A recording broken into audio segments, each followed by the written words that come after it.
Okay, let's get started on this lecture. Up to this point, we've talked about particle classification, focused mainly on screening.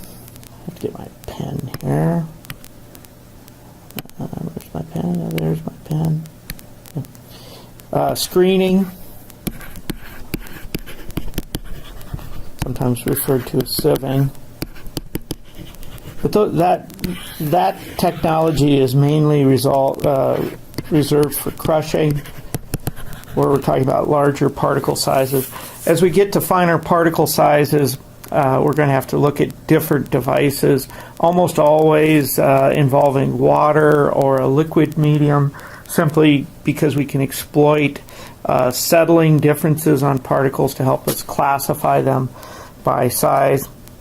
Did a lot of work with the water elutriator previously.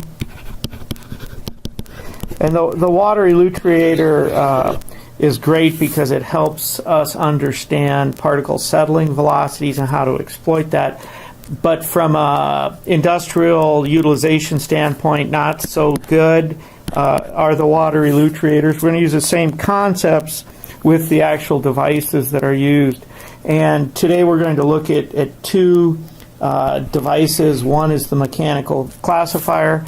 The other is what we call a hydrocyclone. And these are higher throughput devices that are very good for particle classification at finer particle sizes than screening or sieving.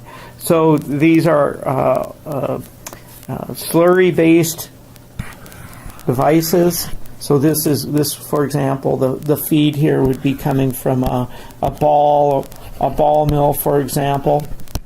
So it's in slurry form, and we're trying to classify the particles that are coming out of a ball mill. And we're going to exploit settling differences between the particles. We'll start, usually these will be in the Stokesian regime simply because the particles are fine enough where that Reynolds number is less than 1, but it will be hindered settling conditions. And so here we can see a schematic of a mechanical classifier. We're looking at a cross section. These are long sloping tanks which help to settle the particles, and we can define different terms here. Horizontal overflow, where the fine particles actually overflow off the edge. So the feed is coming down in the center.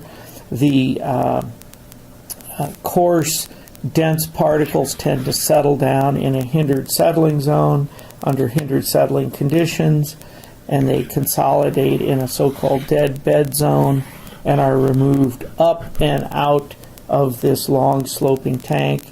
So let's go to the next slide here, and we'll kind of reprise that system. Here's our long sloping tank, the feed coming in the forms of a slurry, the fine particles make their way over the edge of the tank. They make their way over the edge because their settling velocity tends to be less than the downward settling velocity, so they're going to overflow out the edge. The coarse, dense particles will completely settle and be mechanically removed, hence the name mechanical classifier.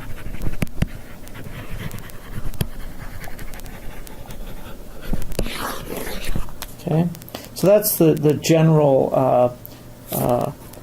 overview of a mechanical classifier. A few notes about them. The coarse dense are also reporting to what we call the underflow, or sometimes referred to the sands. Typically, they're at a high percent, maybe 84 weight percent solids. So they're significantly compacted, and because they're coarse and dense, they may be refed to the ball mill for regrinding. that recirculating back to the ball mill. A typical size of a mechanical classifier might be 15 feet by 40 feet. That would be width times length. So these are big devices, usually one classifier per mill. I'll show you a picture of that here in a second. In other words, there's one mechanical classifier per ball mill. We defined different regimes in that classifier. Horizontal overflow zone.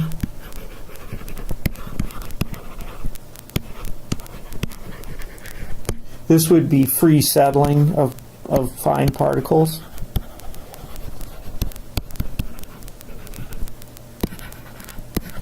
I'll show you these zones again on that first figure. The hindered settling zone.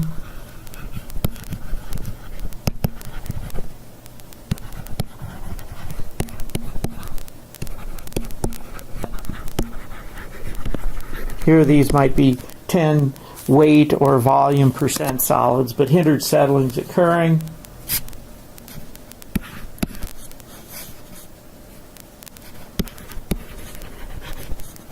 The sand cleaning zone. These are coarser particles. And then, of course, the so-called dead bed zone. That'd be final removal. And that'd be a mechanical removal. And I'll show you there's a couple different mechanisms that allow us to remove the particles. So let's just go back. Here's that horizontal overflow zone, the hindered settling zone, the sand cleaning and removal area, and then the dead bed zone. So those are the four regions of a mechanical classifier that we're concerned with.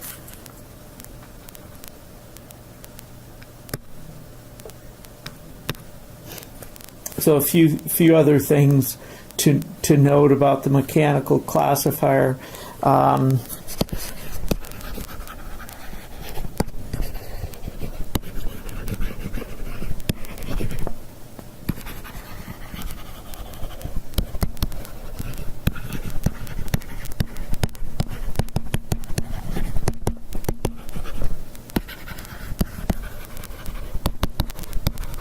We define them by the type of mechanical classification mechanism, and there will be two types that we're going to look at.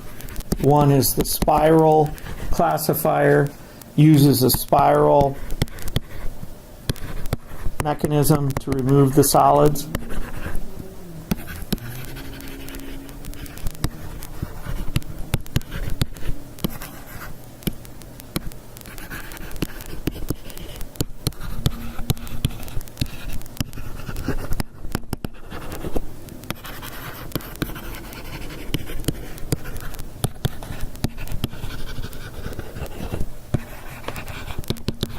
Very similar, and I'll show you pictures of these here in just a minute. They're, I think, pretty self-explanatory.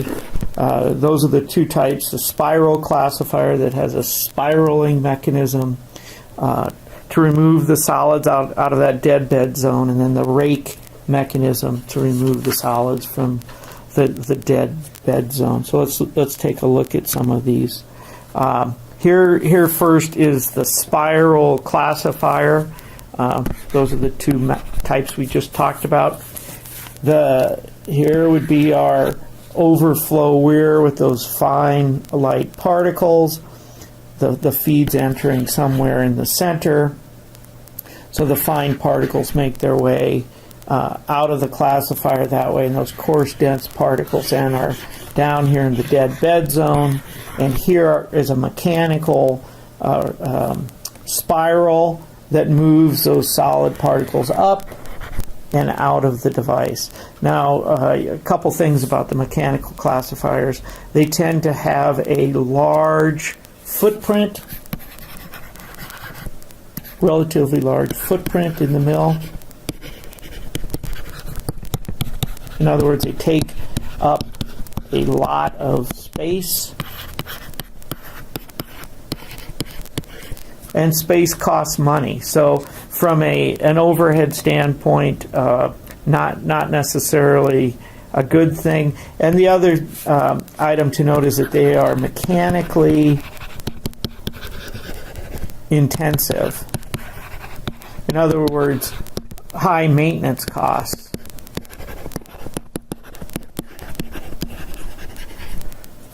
High maintenance costs, which once again is not advantageous. So while they're very effective because of the way in which they classify, they tend to take up a lot of space and are very mechanically intensive. So there's some downside, but this is an example of the spiral classifier. Let's take another look here. We'll skip ahead on this slide. No, we've covered that enough. Here's an actual mill situation.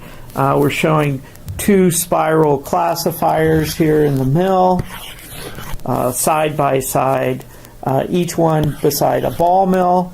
So one mill, one spiral. The coarse particles, of course, would most likely be reground, and then the fine light particles would be liberated enough and sent on to a concentration unit operation of some sort. So that's this particular spiral isn't in use because there's no pulp or slurry in there. But I think it gives you a nice appreciation for the relative size of the mechanical classifier and their relationship to the ball mill. Once again, still a spiral. Let's take a look at the rake. Okay, here's a rake classifier. Very similar in concept.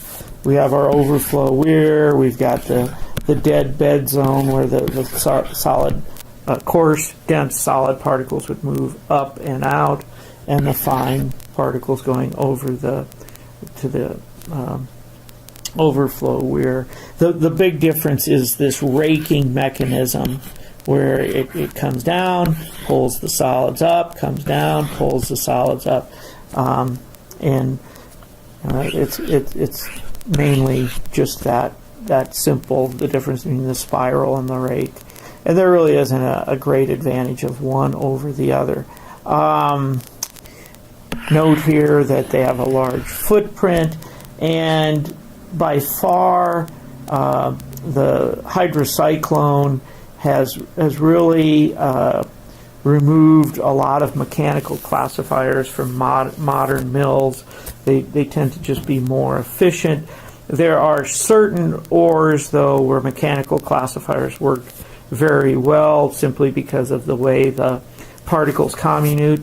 Mechanical classifiers tend to perform better than, say, hydrocyclones, in particular the phosphate industry. Phosphate ores still use mechanical classifiers, but all things being equal, hydrocyclone has largely replaced a lot of these mechanical classifiers. So let's turn our attention then to the so-called hydrocyclone. On the left is a cross-section of the hydrocyclone. The feed here, once again, is a slurry from a ball mill. It's fed in, and it's fed, enters tangentially, so it's pumped in. A slurry rotation develops high centrifugal forces throughout the cyclone, hence the name cyclone. The suspended large particles are driven toward the wall because of large centrifugal forces and downward in an accelerating spiral. So the large dense particles will tend to move into this underflow. The liquid and smaller particles move inward and upward as a spiraling vortex to the overflow. So out come the coarse dense particles, out of the underflow. The overflow are the fine, less dense particles. Of course, there's water involved here. This is a generally hydro means water, and it is a hydrocyclone. And they're used almost exclusively with ball mills and are very effective at classifying small particles down to those particle size range that would be problematic with screens. And in terms of performance, very similar to the mechanical classifier, but there's some real advantages in terms of smaller footprint and higher throughput of the hydrocyclone compared to those mechanical classifiers. So just a few other notes about the hydrocyclone. They are very scalable, and they can come in terms of diameters from 1 inch to 100 inches in diameter. Very scalable, and as you increase the diameter of the hydrocyclone, the throughput goes up significantly.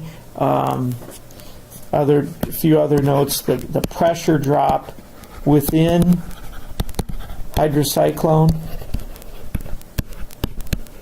that causes that cyclonic action. The pressure drop may be between typically about 500 to 100 psi, and that's sufficient pressure drop to cause the hydrocyclone to perform the way it does.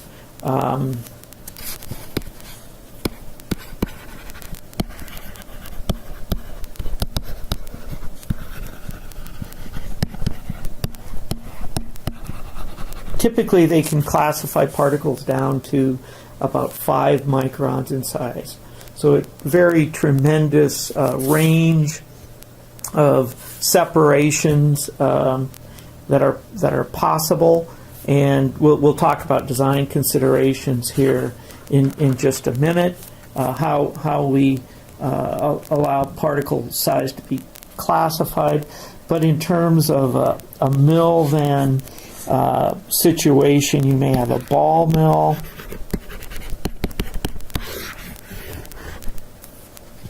situated. This would be our new feed. Usually these are slurry-based systems. And you have what's called a bank of hydrocyclones. So several hydrocyclones taking the product from the ball mill,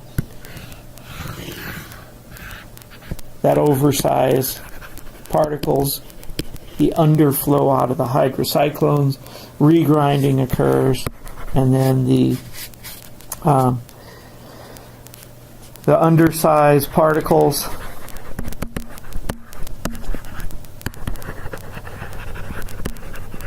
to the concentrator. So that's kind of the situation you have with hydrocyclones. Usually they're in a nest of several hydrocyclones, or sometimes they're called a bank of hydrocyclones.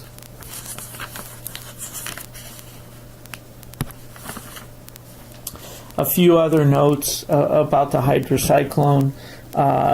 You can think of really 4 regions of classification within a hydrocyclone. So let me just draw a real simple hydrocyclone.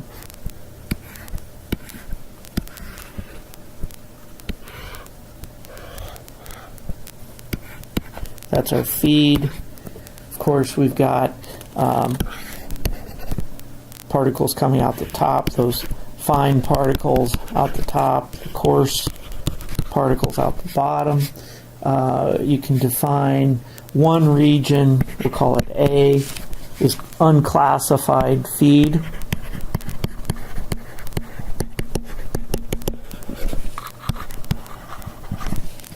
That would be more in this top region here.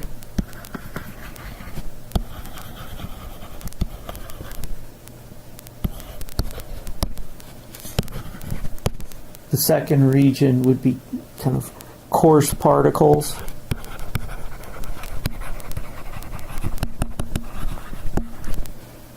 Largely down in the lower section here, as they're thrown down, against the wall and then down. C would be fine particle region.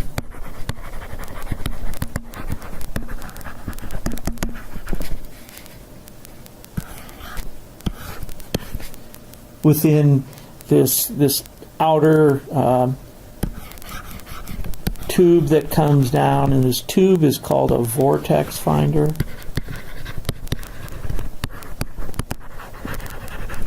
Which allows us to kind of trap those fine particles. And so in this other region is really the classification zone. We'll call that D.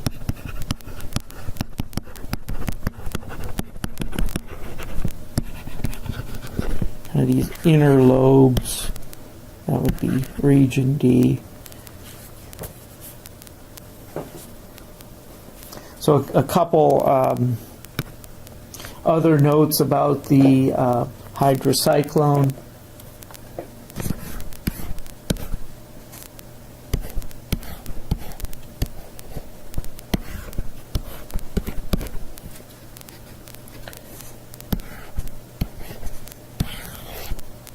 This region here, this stubbed down region, is called the vortex finder.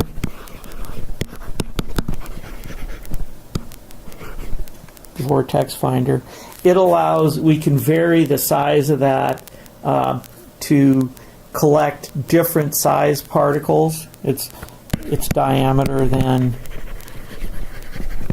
can be varied. So that's one design consideration. The smallest region of exit is called the apex orifice.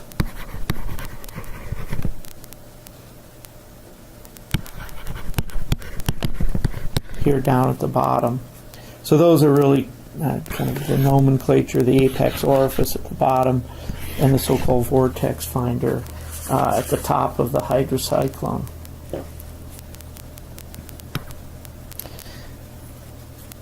Usually, as I said, multiple hydrocyclones are required to classify the particles exiting the ball mill, and they're assembled into a nest. Shown on the left here, there may be anywhere between 16 and 20 hydrocyclones. Here, this being fed from the ball mill at the top, and then the underside or the undersize. I'm sorry, that is the oversize. The coarse dense particles in the undersize coming out the top. A few notes about the hydrocyclone. Some of the variables in terms of design, the overflow diameter,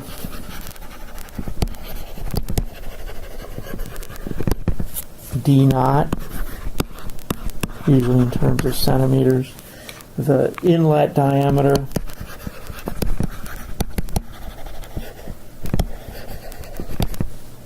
call that D sub I, also in units of centimeters, the volumetric flow rate,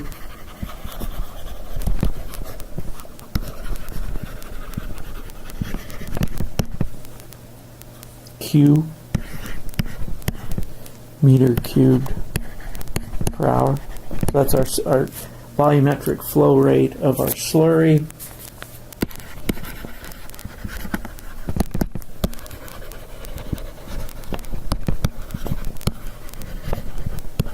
Another important design parameter is the specific gravity or the density of our solids, and of course the specific gravity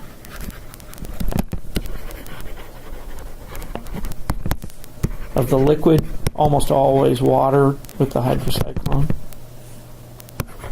So those are kind of the design parameters we worry about with the hydrocyclone.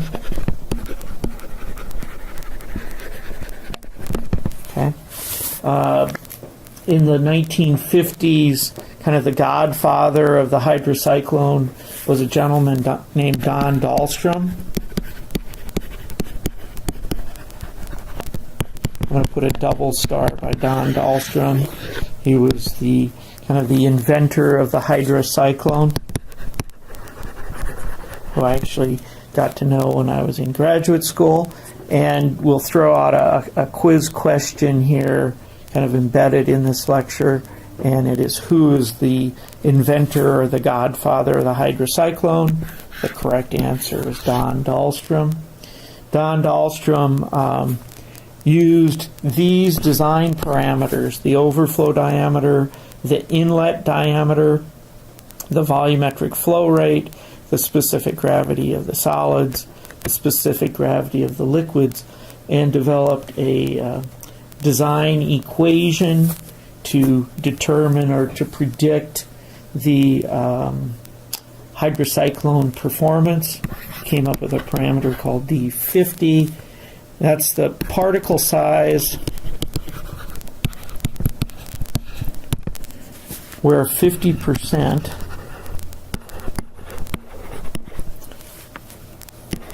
of a given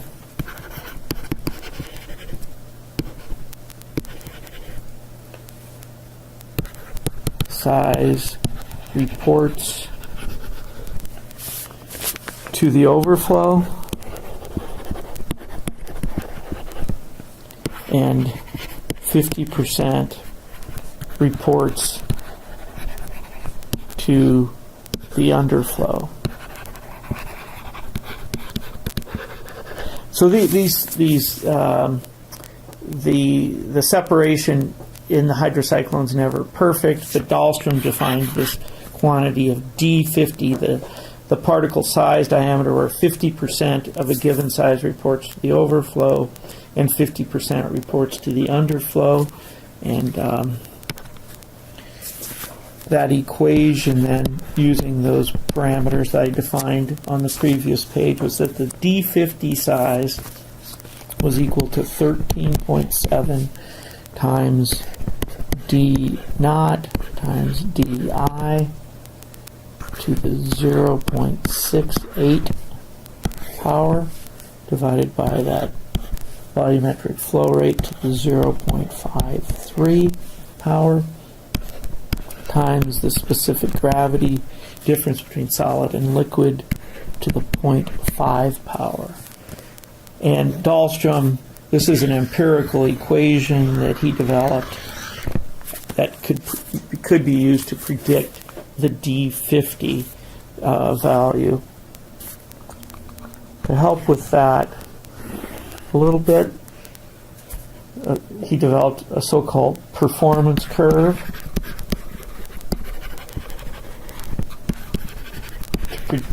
to allow us to understand hydrocyclone performance.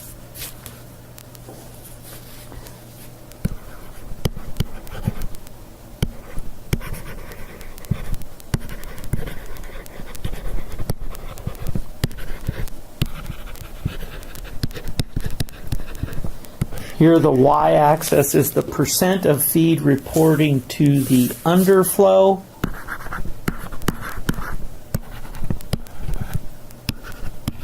Of course, ranging from 0 to 100% versus particle size.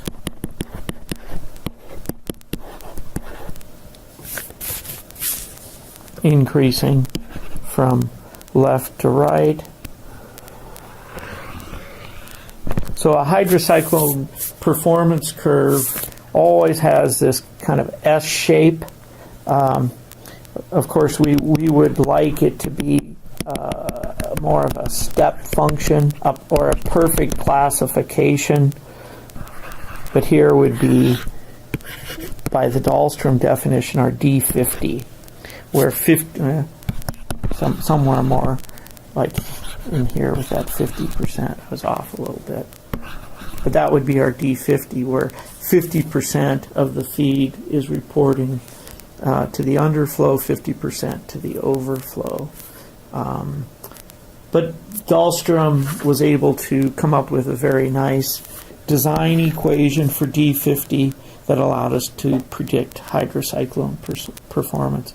So really those are the two types of fine particle classifiers that you'll see industrially, the mechanical classifier and the two varieties, the rake and the screw, and then the hydrocyclone as well.